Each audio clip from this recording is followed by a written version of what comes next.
কি খবৰ সকলো ভালেই চাগে আৰু আপোনালোকৰ আশীৰ্বাদত আমাৰো ভালেই। আমি খাচাঙৰ পৰা আহি যে ঘৰলৈ আহিছিলোঁ সকাম আছে বুলি,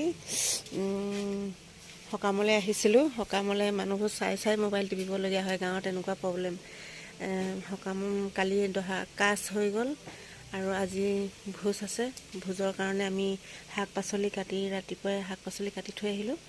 আৰু মই কালি ভিডিঅ' উঠাম বুলি ভাবিছিলোঁ, গতিকে গাঁৱৰ মানুহ বেলেগ ধৰণৰ ভাৱে মোবাইল ভিডিঅ' উঠাই থাকিলে মানুহ মৰাত দুখ কৰিব লাগে, ভিডিঅ' উঠাইছে বুলি ক'ব।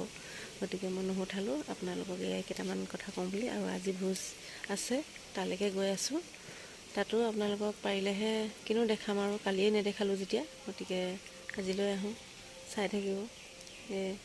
ভোজৰ ৰান্ধনি বৰ গেধা, বহুত দেৰি লাগিছে ন? হা দাদা, ভোজৰ ৰান্ধনি এইটো উল্টাহে হৈ গ'ল। আহি অকণমান জেগাত ৰেষ্ট ল'লোঁ। পিছপিনলৈ মোৰ মূৰটো ঘূৰাই আৰু ভৰি হাত বিষাইছে বুলি গুচি আহিলোঁ। আহি এজেগাত বহি ল'লোহি, তাকে আপোনালোকক কওঁ বুলি। সেয়াই আৰু।